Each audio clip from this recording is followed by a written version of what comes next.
grupo, yo les dije, no les voy a obligar a hacer los temas que mi persona decida. Ha ganado a elección. Entonces, si el grupo se ha reunido y dice, hagamos un caso internacional, adelante. ¿Ya? ¿Algo más? Doctorita, la cantidad de participantes, ¿de cuántos estuviésemos conformando? Ah, ahí ya es diferente. Saben ustedes que en materia, los que estaban presentes en la anterior clase, ¿cuántos están en la comisión de la Corte Interamericana de Justicia? ¿Cuántos son? No estaban atentos al 15, video. 15, doctora. 15, ¿no es cierto? Son 15 representantes de la Corte Interamericana de Justicia que actúan como jueces mediadores de un proceso. Pero para poner 15 jueces que a la larga ninguno va a decir nada, lo más recomendable es que existan 3 como jueces. 3 a la cabeza. Estará presente un secretario, necesariamente tiene que estar un secretario. ¿Ya? Con ellos serían 4. Ahora bien, cuidado, diga, no, van a estar 3 jueces y un hito va a tener la palabra todo el tiempo. No, los 3 tienen que interactuar. Estará presente el representante de un estado, en este caso, póngale como ejemplo Bolivia. ¿Cuántos han ido como representantes de nuestro estado en la demanda marítima? ¿Quiénes se acuerdan?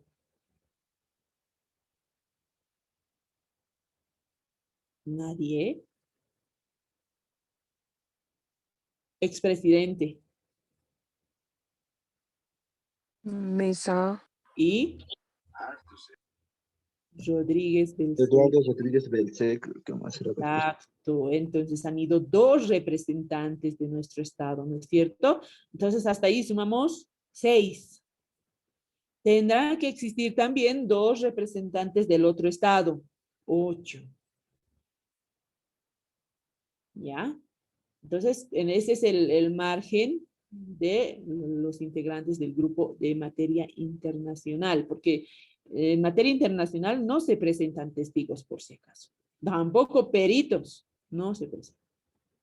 Sí, probablemente exista un traductor, porque puede que el Estado tenga un idioma diferente, estará presente un traductor, pero se sobreentiende que todos los representantes de la comisión, si están ahí ocupando ese cargo, es que conocen diferentes idiomas y pueden entenderse.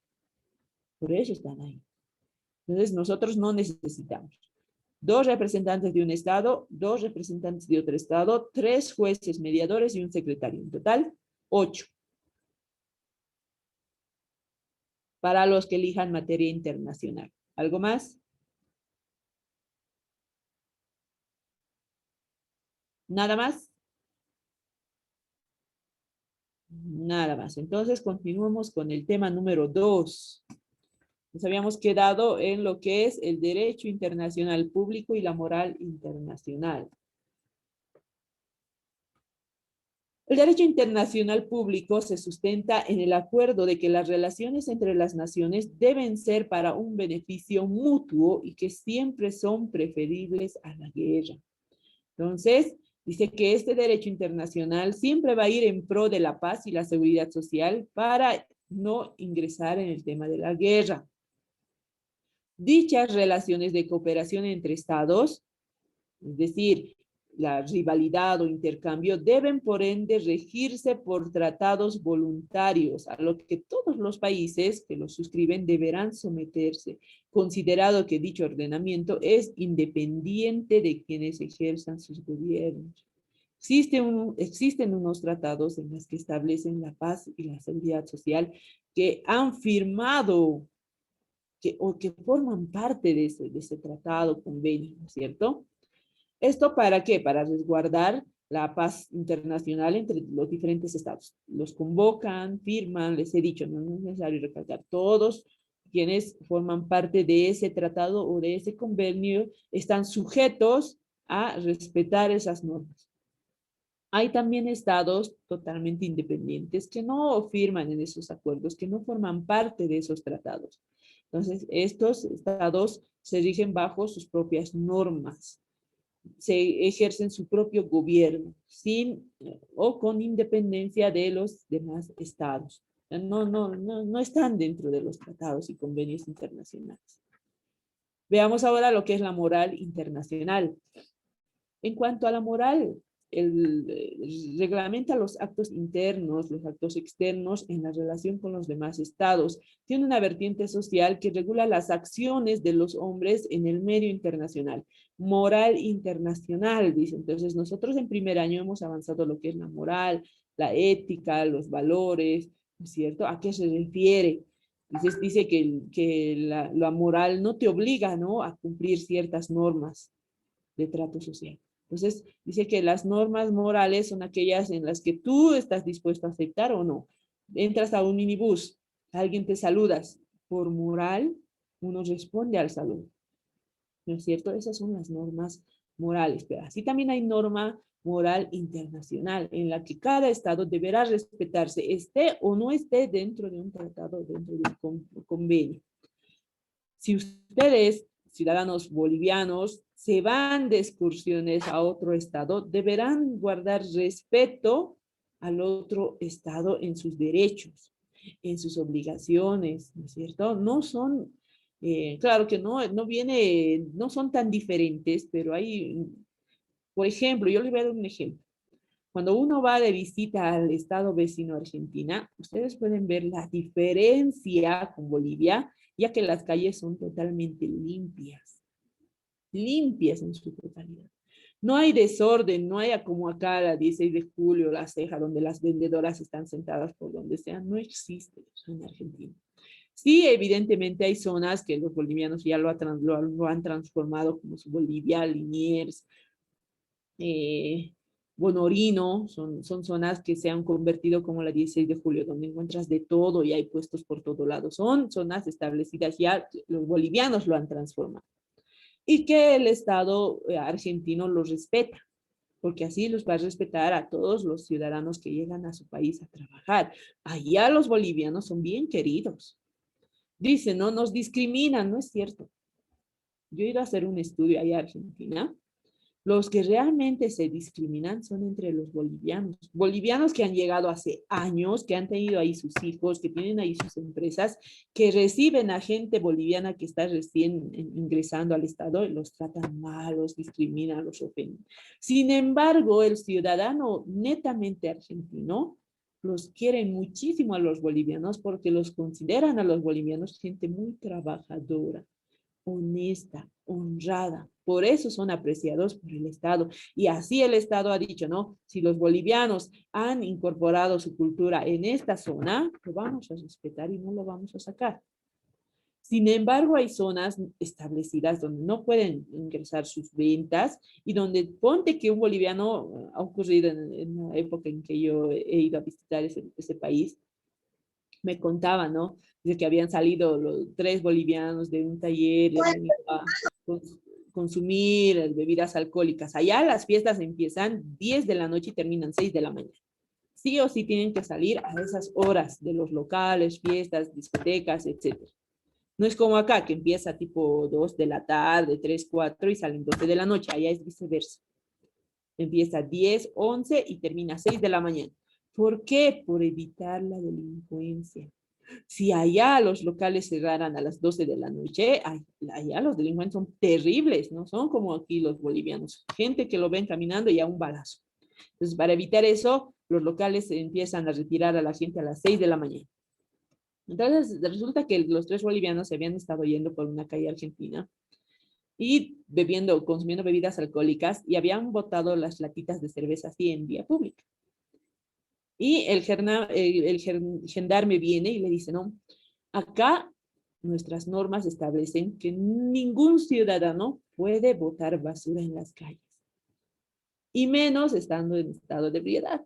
Y me cuentan, ¿no? ¿Y qué hicieron? Nos han hecho limpiar toda una avenida. Teníamos que recoger en una bolsita todas las basuras que encontremos. Una forma de castigo. Entonces, nosotros los bolivianos o cualquier ciudadano de otro estado tiene que respetar las normas que ellos tienen en su estado. A eso se refiere la moral internacional. No puedes ir a comportarte a otro estado como tú te da la gana. Lo contrario que ocurre acá en Bolivia, ¿no? Entran los venezolanos y hacen lo que quieren. ¿Por qué? Porque no hay una norma establecida para los extranjeros en nuestro país. Si fuera así, de esa forma tan estricto como en otros estados, sería muy diferente. Entonces nuestro estado estaría más preservado, no solo por nosotros, que somos los mismos ciudadanos bolivianos, sino por otros que llegan desde otros estados. ¿Qué les ha parecido el recibimiento que les han dado hoy, o el día de ayer creo que era, a los 2 ciudadanos ucranianos que han venido a buscar refugio? ¿Han visto? No están al tanto de las noticias.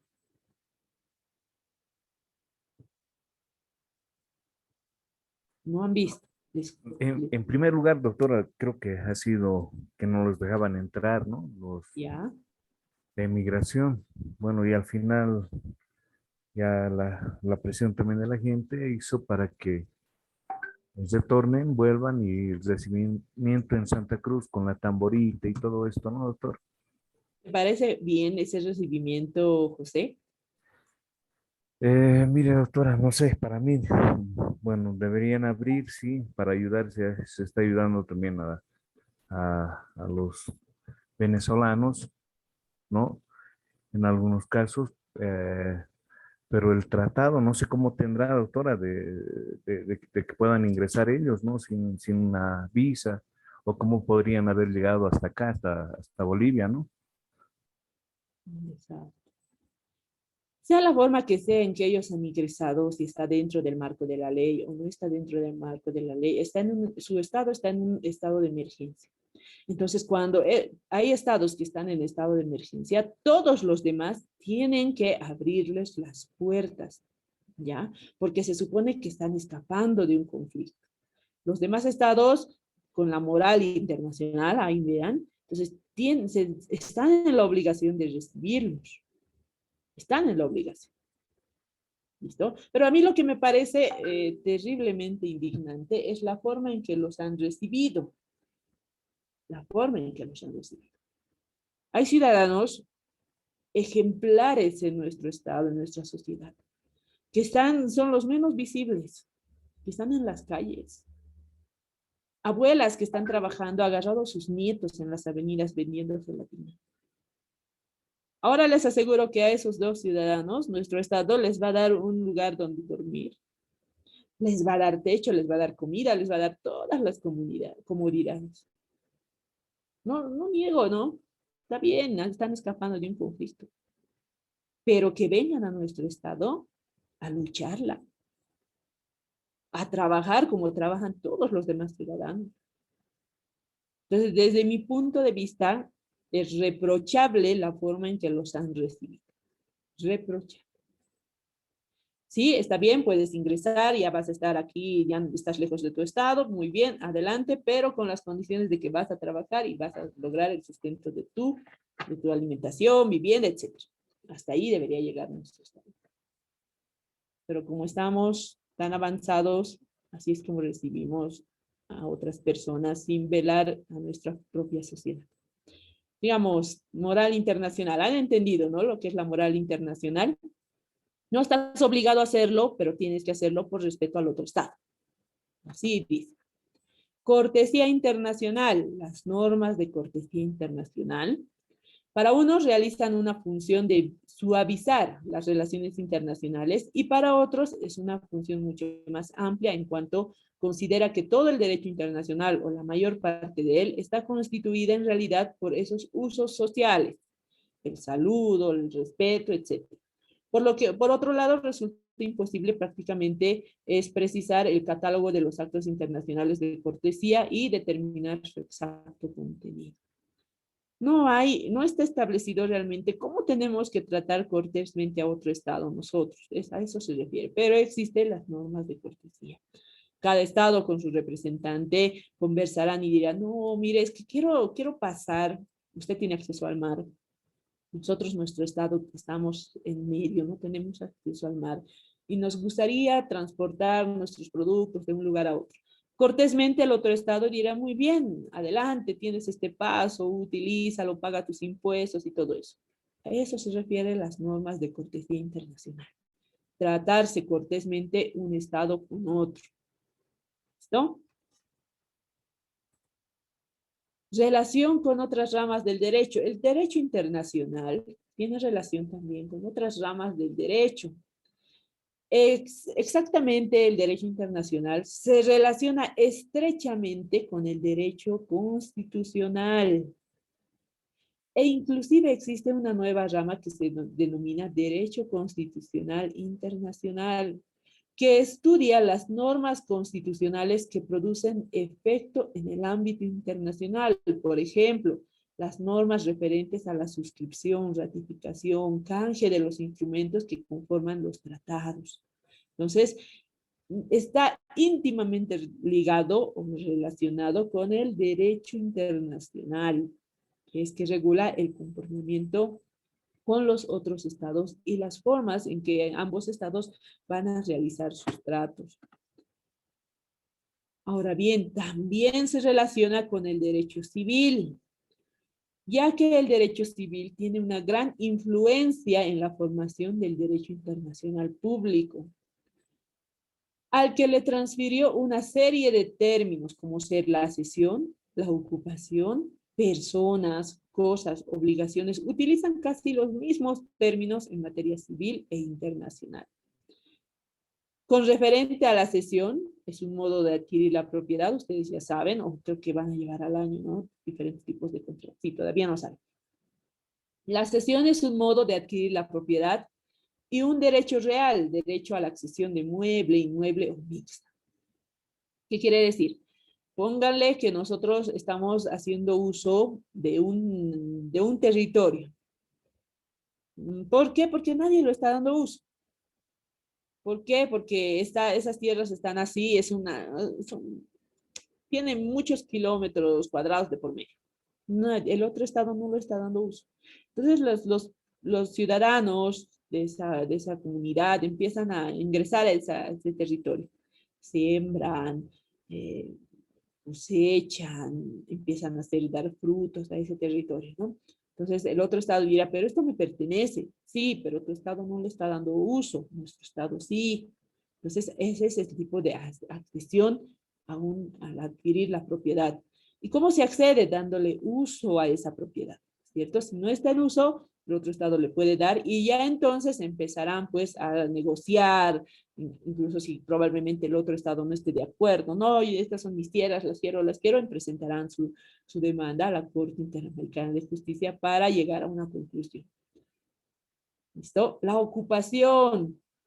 En materia civil es un modo de adquirir la propiedad también de las cosas que carecen de dueño, lo mismo que la accesión, ¿ya? Si bien la accesión tiene un dueño establecido, ya sabemos que probablemente, un ejemplo, ¿no? O sea, Chile es dueño de ese territorio, tenemos conocimiento de eso, pero no le están dando uso y por la ley que determina el uso, goce y disfrute de la cosa, nosotros accedemos a ese territorio y nos apropiamos.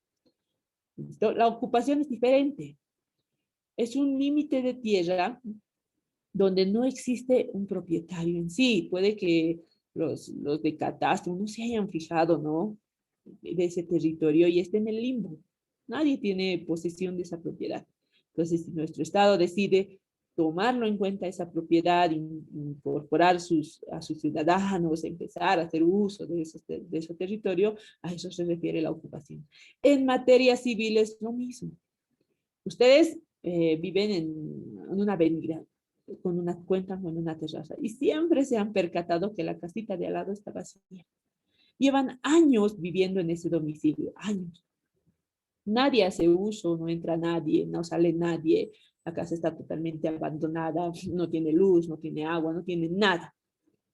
Entonces, ustedes tienen la posibilidad de ingresar a este bien inmueble, siempre que estén al tanto. El papá me ha contado, porque ustedes no viven unos cuantos años en esa casa, mi papá me ha contado y él vivía más años que esa casa siempre ha estado así.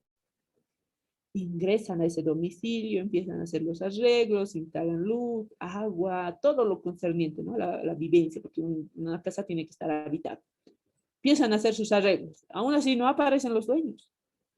Entonces presentarán su demanda de usucapión, le darán uso, empezarán a vivir por el transcurso del tiempo y van a usucapir esa propiedad. A eso se refiere la ocupación, sí, que carezca de dueño. Cuidado, me estén diciendo, ¿no? El dueño de casa me ha dejado esta casita hace años, 15 años. Nunca ha venido. Bien, ha venido pues en el transcurso de esos 15 años 3 veces.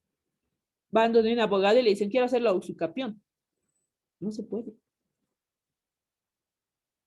El abogado estaría mal informado si le dice, ay, ya, pues, ¿cuántos años has vivido? 15 años, 10 años, ocupación decenal, ocupación quinquenal, haremos, presentaremos.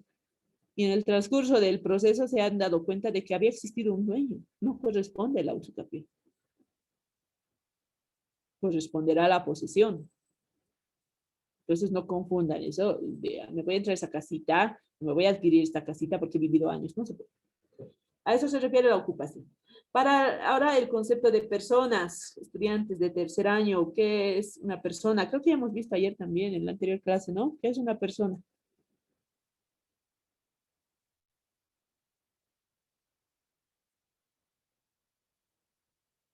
Llamo por lista.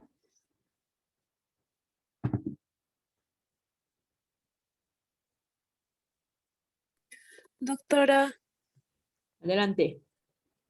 la persona es quien tiene derechos y obligaciones. Muy bien. Muy bien. Nombre. Silvia, doctora, Silvia Vázquez. Romano. Muy bien, Silvia. Entonces dice que la persona es aquel que adquiere derechos y obligaciones. ¿En qué momento se adquieren los derechos, jóvenes, señoritas? Silvia ya tiene su participación, por este caso. ¿En qué momento adquiere una persona sus derechos y sus obligaciones? Desde el momento que nace, doctora. Ah, Yaili. Entonces, una persona adquiere derechos desde el momento del nacimiento. Muchos dicen, no, nosotros somos considerados mayores de edad a partir de los 18. No, desde que uno nace adquiere derechos y obligaciones. Doctora, Entonces, una pregunta. Una Adelante. persona que está, digamos, en el vientre, igual tiene derechos, doctora, yo pienso. Tiene derecho. ¿Ya? Pero esos derechos son subjetivos. ¿Entienden, no? Probablemente el abuelo diga, no, voy a dejar mi herencia a mi primer nieto. Ahí ya tiene un derecho a adquirir.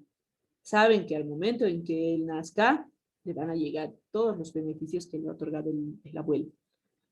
Pero es un derecho subjetivo. No sabemos si van a ser bien, porque yo que estoy al tanto de esas situaciones, hay bebés que al momento del nacimiento se tragan la placenta, ocurre inconvenientes, dificultades al momento del nacimiento y nace sin vida.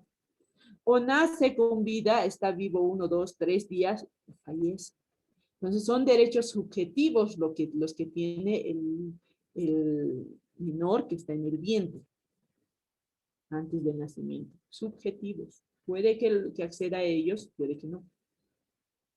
Ahora bien, si ha nacido con vida y está vivito y coleando, tiene derechos. Tiene derechos desde el momento que nace. Derecho a la salud, a la educación, etcétera, etcétera, etcétera. Todos los derechos que te otorga la Constitución Política del Estado. ¿Ya? Entonces, para el derecho internacional, las personas son aquellos individuos a quienes la ley le otorga la capacidad de obtener derechos subjetivos y ser sujetos de obligaciones jurídicas. ¿Quiénes son las personas para el derecho internacional? Son los estados. Cada estado con sus diferentes ciudadanos. ¿Ya? Entonces, este concepto de persona, ocupación, accesión, lo ha recibido del derecho civil. ¿Ya? Por eso dice que está estrechamente ligado con el derecho internacional está estrechamente ligado con el derecho civil. También está ligado con el derecho penal, ya que este derecho le ha contribuido con diferentes conceptos en materia penal, como ser la extradición o el genocidio. ¿Qué es la extradición? Jóvenes, señoritas. Miguel ha participado, ¿no? Miguel eras, ¿no? Miguel, difícil. ¿Quién sabe qué es la extradición? Doctora, Adelante. ¿es un procedimiento judicial? ¿Ya? ¿En qué consiste? Ah, está leyéndola. ¿En qué consiste la extradición? Doctora, consiste en solicitar Natalie. a un individuo que estuviese en otro país. Ya, muy bien. ¿Algo más? Doctora, es cuando una persona algún tiene un delito delito en un... contra el Estado. Natalie. Listo. Ahora, Anaí. Doctora, es cuando una persona tiene un delito aquí, por ejemplo, en Bolivia, pero se ha fugado a Brasil, y entonces nosotros pedimos una extradición para que sea juzgado en aquí. Exacto. Muy bien, esa es la extradición. Dice, ¿no? La extradición es el procedimiento judicial, penal o administrativo por el cual una persona acusada o condenada por un delito conforme a la ley de un estado es detenida en otro estado y devuelta al primero para ser enjuiciado o para que cumpla la pena ya impuesta. ¿Ya? En el caso de Carla y Jesús, ¿qué ha ocurrido? ¿Se acuerdan? Sí, doctora, el principal acusado se ha fugado a Brasil y ha sido detenido en Brasil, Y posteriormente lo han. extraditado aquí. Exacto. Entonces, el término extradición ha nacido en el campo del derecho penal. Se ha acuñado en el campo del derecho penal. Entonces, el derecho internacional solamente lo ha considerado, o por eso dice estrechamente ligado con el derecho penal, porque le ha contribuido a ciertas definiciones al derecho internacional, como ser la extradición de ciertos individuos acusados, condenados, para que los otros estados, a forma de contribuir al otro estado, lo extradite a ese ciudadano. ¿Ya? Sigamos. Genocidio.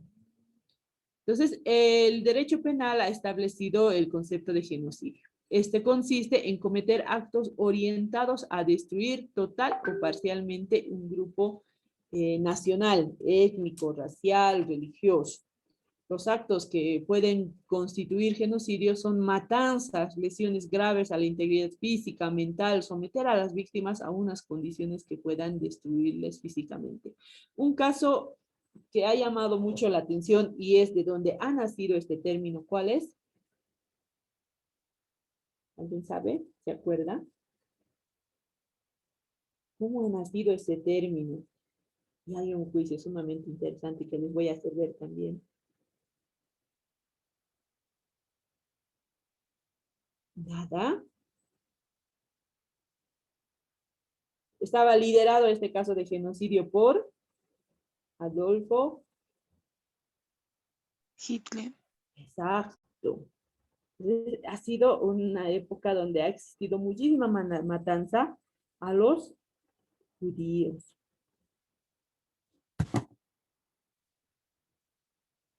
Muy bien, entonces el término de genocidio ustedes lo entienden, saben a qué se refiere en genocidio.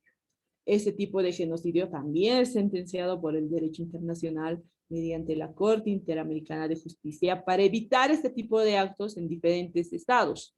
Si ustedes, a medida que vaya avanzando este conflicto entre Rusia y Ucrania, si vamos a ver la situación que va a empeorar y que los rusos están atacando Ucrania por gana y gusto, porque quieren quitar los territorios, etcétera, etcétera, la Corte Interamericana de Justicia va a actuar también mediante los diferentes estados para procesar a Rusia. Les estoy poniendo un caso hipotético, o sea, como un ejemplo.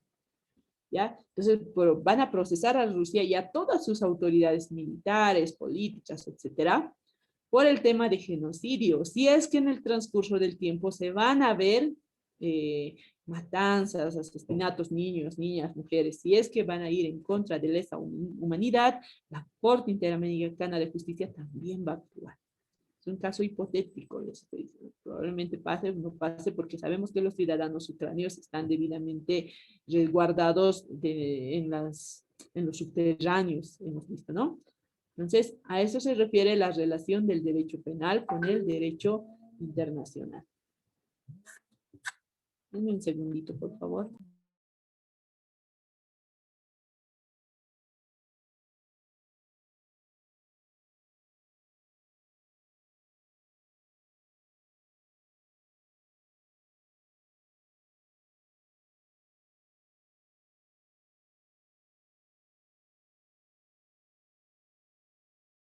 Muy bien, con eso hemos terminado el tema número 2.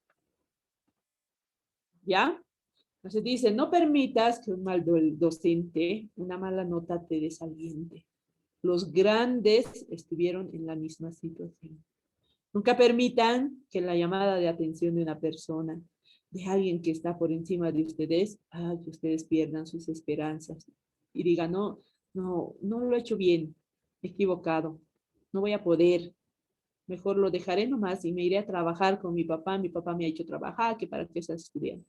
Nunca permitan que una persona que está por encima de ustedes los desanime, jamás permitan eso. Más al contrario, si esa persona te está llamando la atención, te está diciendo esto está así, entonces tú di, ya lo voy a arreglar y puedo seguir adelante. ¿Está bien? Nunca se den por vencidos, jóvenes, señoritas, damas y caballeros. Hasta ahí quedamos el tema número 2. La siguiente semana, ya me estoy yendo a la siguiente semana. El día de mañana continuamos con el tema número 3. ¿Listo? Vayan a almorzar. Buenos días. Chau, chau. Hasta luego. Hasta luego, doctora. Hasta luego, doctora. Hasta luego. Gracias, doctorita. Hasta luego.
Hola, hola, ¿ya acaban las clases?